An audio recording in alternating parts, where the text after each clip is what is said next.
Hi అండి, నేను Karimnagar railway స్టేషన్కి వచ్చిన. కరీంనగర్ రైల్వే స్టేషన్ దగ్గర చూడడానికి చాలా బాగుంది కదా. నేను కరీంనగర్ రైల్వే స్టేషన్కి ఇదే ఫస్ట్ టైం రావడం అండి. అదేంటి స్టేషన్కి ఫస్ట్ టైం రావడం అనేసి అనుకుంటున్నారేమో. మాకు రామగుండం రైల్వే స్టేషన్ కొంచెం దగ్గరలో ఉంటుంది. ఎక్కడికి వెళ్ళాలనుకున్నా, ఏ ట్రైన్కి వెళ్ళాలనుకున్నా రామగుండం రైల్వే స్టేషన్కే వస్తాము. ఇప్పుడు ఏంటి అంటే ఇక్కడికి నేను కరీంనగర్ రైల్వే స్టేషన్కి ఎందుకు వచ్చినా అంటే నేను తిరుపతికి వెళ్తున్నా. సో మేము వెళ్ళాల్సిన ట్రైన్ కరీంనగర్ రైల్వే స్టేషన్ నుండి ఉంది అనేసరికి ఇక్కడికి రావాల్సి వచ్చింది. ఇక్కడ కరీంనగర్ రైల్వే స్టేషన్ నుండి తిరుపతి వెళ్ళడానికి మేము ఈవినింగ్ టైం 5 వరకు ఇక్కడికి వచ్చేసినాం. ఇక్కడ టికెట్స్ తీసుకొని ట్రాక్ పైన ట్రైన్ ఉంది, సో అక్కడికి వెళ్దామనేసి వెళ్ళినాము. ట్రైన్ టైమింగ్ వచ్చేసి 7కి స్టార్ట్ అవ్వడము. అంతలోపు ఏమైనా తినేద్దాం అనేసి స్టేషన్లోనే చపాతీ తిని ట్రైన్ ఎక్కేసినాము. ఈ ట్రైన్ పెద్దపల్లి రైల్వే స్టేషన్కి వెళ్ళి రిటర్న్లో తిరుపతికి వెళ్తుందండి, మళ్ళీ కరీంనగర్ నుండి. సో ఇది కరీంనగర్ రైల్వే స్టేషన్ అండి. ఆల్రెడీ మేము తిరుపతి రైల్వే స్టేషన్కి వచ్చినాము. ఇది తిరుపతి రైల్వే స్టేషన్ అండి. తిరుపతి రైల్వే స్టేషన్ నుండి తిరుపతికి ఆటోలో వెళ్ళి ఒక ప్లేస్ దగ్గర ఆగి ఫ్రెష్ అప్ అయినాము. ఆల్రెడీ తిరుపతిలో ఒక టెంపుల్ ఉంది, బట్ ఆ టెంపుల్కి మేము వెళ్ళలేదు. ఫ్రెష్ అప్ అయిన తర్వాత బస్కి గుట్ట పైనకి వెళ్ళినాము. తిరుపతిలో కూడా ఒక టెంపుల్ ఉందండి, ఆ టెంపుల్ పేరేంటో నాకు తెలియదు. సో ఈ టెంపుల్కి ఫస్ట్ వెళ్ళకుండా వెంకటేశ్వర స్వామిని దర్శించుకున్న తర్వాత రిటర్న్లో వచ్చేటప్పుడు తిరుపతిలో ఉన్న టెంపుల్ దగ్గరికి వెళ్దామనేసి మేము పైనకి వెళ్ళినాము. గుట్ట పైనకి వెళ్తుంటే పెద్ద పెద్ద గుట్టలు, మంచి మంచి బండలు, చెట్లు. ఈ వీడియోని ఎండ్ వరకే చూడండి. మీకు కనుక ఈ వీడియో నచ్చితే లైక్ చేయండి, సబ్స్క్రైబ్ చేయండి. ఇది ఆల్రెడీ మేము గుట్ట పైనకి వచ్చేసినామండి. నేను తిరుపతికి రావడం ఇదే ఫస్ట్ టైం. సో ఈ గుట్ట పైన ఈ లొకేషన్ చూస్తూ ఉంటే చాలా బాగా అనిపిస్తుంది కదా. ఇంత మంచి లొకేషన్ నేను ఎప్పుడు ఎక్కడా చూడలేదండి. చాలా అంటే చాలా ప్రశాంతంగా ఉంది. అసలు ఇంత ప్రశాంతంగా ఉంటుంది, ఇంత బాగుంటుంది అనేసి అయితే నేను అనుకోలేదు. అబ్బా తిరుపతికి వెళ్ళడమా అంత లాంగా అనేసి అనుకున్న తప్ప ఇంత మంచి లొకేషన్ కానీ, ఇంత మంచి పీస్ఫుల్ ప్రశాంతతని మిస్ అవుతా అనేసి అనుకోలేదు. ఫైనల్గా తిరుపతికి అయితే రావడానికి ఒక ట్రై వచ్చేసిన. చూడండి ఎంత బాగుందో మీకే అర్థమవుతుంది కదా. మీలో ఎవరికైనా రావాలి, తిరుపతికి వెళ్ళాలి అనిపిస్తే వెళ్ళండి. కానీ నాకు తిరుపతికి రావడానికి వచ్చే ముందు తిరుపతికి వెళ్ళాలి అనేసి అనిపించి వచ్చేసిన.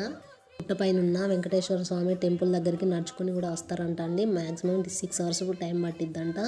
మేమైతే బస్కి వచ్చినామండి, మినిమం 1 అవర్ పట్టింది. సో ఇది ఇక్కడ బస్ స్టాండ్ అండి. మేము బస్ స్టాండ్ కొంచెం దూరంలో దిగి నడుచుకొని వస్తున్నాము. మేమైతే ఫైనల్గా మాధవ నిలయం దగ్గరకు వచ్చినామండి. ఇక్కడ ఈ నిలయంలో మన లగేజ్ సేఫ్గా ఉంచుకోనికి మేము ఈ మాధవ నిలయంకి వచ్చినాము. ఈ మాధవ నిలయం దగ్గర లాకర్స్ ఉంటాయంట అండి. సో మనం ఒక లాకర్లో ఎంతమందికి సంబంధించిన లగేజ్ పెట్టాలి అనేసి అనుకుంటున్నామో వాళ్ళందరి ఆధార్ కార్డులు తీసుకెళ్ళి ఇస్తే కనుక ఒక కీ ఇస్తారు, లాకర్ నెంబర్ ఇస్తారు. సో ఆ కీ తీసుకొని మనం లాకర్ నెంబర్ చూసుకోనికి మనం పైకి వెళ్ళాలి. లాకర్స్ అనేవి పైన ఉన్నవి. ఇవి ఏంటంటే కొంతమంది ఇక్కడ వెయిట్ చేస్తున్నారు, ఎందుకంటే లాకర్ నంబర్ తీసుకొని టైం పట్టిద్ది కదా. సో వాళ్ళకి సంబంధించిన వాళ్ళు వెయిట్ చేస్తున్నారు. చాలా జనాలు ఉన్నారు కదా. అసలు ఇంత జనాలు ఉంటారా డైలీ అనేసి మేము అనుకున్నాము. ఇక్కడ పైనకి లాకర్ నెంబర్ తీసుకొనికి మేము పైనకి వెళ్తున్నామండి. లాకర్ నెంబర్ తీసుకొని లాకర్లో లగేజ్ పెట్టేసి ఫ్రెష్ అప్ అయి మేమైతే దర్శనం చేసుకొని వెళ్ళినాము. సో దర్శనం చేసుకొని వెళ్ళిన తర్వాత మేమైతే రిటర్న్ వచ్చేస్తున్నాము.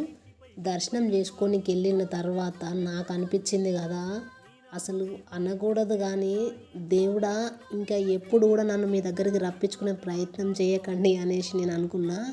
ఎందుకంటే మేము వెళ్ళిన నెక్స్ట్ డే ఈవినింగ్ 2:40 కల్లా మేము దర్శనంకి క్యూలో నించుంటే నెక్స్ట్ డే ఎర్లీ మార్నింగ్ 5:30 అయిపోయిందండి మా దర్శనం కంప్లీట్ అవ్వడానికి.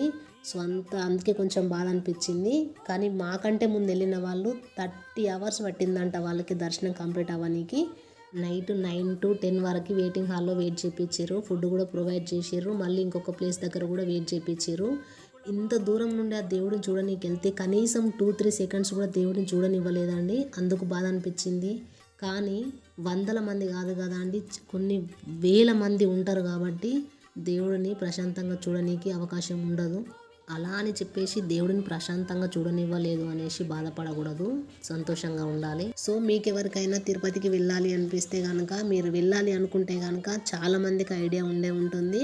ఆల్రెడీ టికెట్స్ బుక్ చేసుకొని ట్రైన్కి వెళ్తారు, ప్లస్ దర్శనానికి కూడా టికెట్స్ బుక్ చేసుకొని తిరుపతికి వెళ్తారు. దర్శనానికి టికెట్స్ బుక్ చేసుకునే వాళ్ళకి మినిమం 2-3 అవర్స్లో కంప్లీట్ అయిపోతుందండి దర్శనం.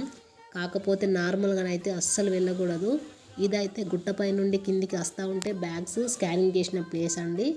మంచి మంచి ప్లేసెస్ ఉన్నాయి. టెంపుల్ కూడా చాలా అంటే చాలా బాగుంది. కాకపోతే ఏంటంటే నేను టెంపుల్ దగ్గర మేము వీడియోలు తీయలేదు. ఎందుకంటే మా మొబైల్ ఫోన్స్ లాకర్లోనే పెట్టేసినాము. అక్కడ అలో చేయరు అంటే ఏం చేయాలి అనేసి మిస్ అయితే మొబైల్స్ అనేసి లాకర్లో పెట్టేసినాము. సో అక్కడ వీడియో తీయకపోవడం నాకు కొంచెం బాధ అనిపించింది. తిరుపతిలో వీడియోస్ చేయడం నాకు పెద్దగా ఇంట్రెస్ట్ లేదు. నేను తిరుపతి వెళ్తున్నాను సబ్స్క్రైబర్స్తో షేర్ చేసుకోవడం కోసం కొన్ని వీడియోస్ తీస్తున్నా. నా వీడియోస్ నచ్చితే లైక్ చేయండి, సబ్స్క్రైబ్ చేయండి, సపోర్ట్ చేయండి. థ్యాంక్ యూ అండి. బాయ్.